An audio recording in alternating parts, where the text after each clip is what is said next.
जय हिंद दोस्तों, वंदे मातरम। हमारे देश में पिछले करीब 3 से 4 साल में नाम बदलने का एक चलन सा आया है।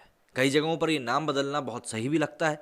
कई जगहों से मेरा मतलब है 10 में से 9 जगहों की अगर हम बात करें तो वो नाम बदलना सही लगता है, और कुछ लोग सिर्फ इस नाम बदलने की राजनीति का फायदा उठाने के चक्कर में भी नाम बदल देते हैं। और वो भी हमें प्रत्यक्ष तौर पर दिख ही जाता है कि यहाँ पर नाम बदलने की ज़रूरत थी नहीं, लेकिन हाँ, क्योंकि नाम बदलना आजकल एक फैशन बन चुका है, इसलिए ज़बरदस्ती का नाम बदला गया है। अब इसी नाम बदलने की जो पूरी फहरिस्त है उसमें एक जो बात है वो निकल कर सामने आ रही है। उसमें ये है कि भैया हैदराबाद का भी नाम बदला जाना है। अब आप ज़रा सोचिए, हैदराबाद का अगर नाम बदला जाएगा तो क्या रखा जाएगा, और हैदराबाद का अगर नाम रखा जाएगा तो असदुद्दीन ओवैसी, जो कि देश भर में आजकल काफ़ी कुछ चिल्लाते हुए घूमते रहते हैं, उनकी मानसिक स्थिति के ऊपर क्या असर पड़ेगा, साथ ही साथ वो इसको लेकर क्या रिएक्शन देंगे। भाई ये तो सोच कर ही मुझे तो मज़ा आ रहा है। लेकिन हाल फिलहाल समझ लेते हैं कि इस खबर में क्या कुछ बताया गया है जिसमें कि हैदराबाद का नाम बदलने की बात की जा रही है। राष्ट्रीय स्वयंसेवक संघ मतलब कि आरएसएस ने तेलंगाना की राजधानी हैदराबाद का नाम बदलकर भाग्यनगर करने की मांग तेज कर दी है। माना जा रहा है कि अगले साल 5 जनवरी से 7 जनवरी के बीच संघ और बीजेपी के बीच होने वाली समन्वय बैठक के दौरान इस मुद्दे पर चर्चा हो सकती है। इस बैठक में संघ प्रमुख मोहन भागवत के साथ बीजेपी के महासचिव बीएल संतोष समेत कई अन्य वरिष्ठ नेता शामिल होंगे। आरएसएस ने खुद इसकी जानकारी ट्विटर के जरिए दी।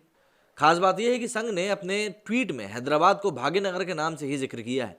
संघ के ट्वीट में लिखा गया है कि राष्ट्रीय स्वयंसेवक संघ से संबंधित समाज जीवन के विभिन्न क्षेत्र में कार्यरत विविध संगठन के प्रमुख पदाधिकारियों की समन्वय बैठक अगले माह 5 से 7 जनवरी 2022 को भाग्यनगर हैदराबाद तेलंगाना में आयोजित होनी है।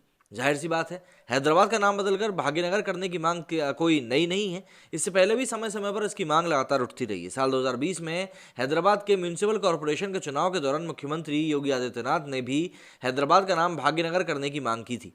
29 नवंबर 2020 को हैदराबाद के मलकजगिरी में भाषण देते हुए उन्होंने कहा था कि कुछ लोग मुझसे पूछ रहे हैं कि क्या हैदराबाद का नाम बदलकर भाग्यनगर किया जा सकता है। तो मैंने कहा, क्यों नहीं किया जा सकता। मैंने उनसे कहा कि उत्तर प्रदेश में सत्ता हासिल करने के बाद जब हमने फैजाबाद का नाम अयोध्या किया और इलाहाबाद का नाम प्रयागराज किया, तो भाग्यनगर के रूप में हैदराबाद का नाम क्यों नहीं बदला जा सकता। इसके साथ ही सीएम योगी ने भाग्यनगर का मतलब भी समझाते हुए कहा कि इसका अर्थ विकास है, विकास का प्रतीक है। यही नहीं, केंद्रीय गृह मंत्री अमित शाह ने भी हैदराबाद शहर को यही नाम से संबोधित किया था, मतलब भाग्यनगर करने की उन्होंने ही बात करी थी। मतलब ये नाम बदलने की जो राजनीति है ये कई जगहों पर, मैंने जैसा कि आपको कहा, कि सही दिखाई पड़ती है। और यहाँ पर हैदराबाद का नाम बदलने की जो बात की जा रही है उसको खासा सपोर्ट भी मिल रहा है, और यहाँ पर सपोर्ट मिलने में कोई गलत बात नहीं है।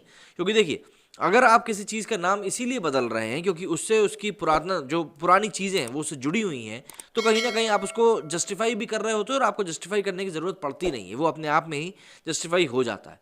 लेकिन कई लोग हैं जो कि इसके पीछे की राजनीति को समझ नहीं पाते हैं, और राजनीति के जो उलझट्टे होते हैं ना, सिर्फ राजनीति ना समझने के कारण उन चीज़ों में फंस कर रह जाते हैं। आपका क्या विचार है इस बात के ऊपर, मुझे कमेंट करके जरूर बताइएगा। मेरे इस वीडियो में फिलहाल इतना ही। जय हिंद, जय भारत।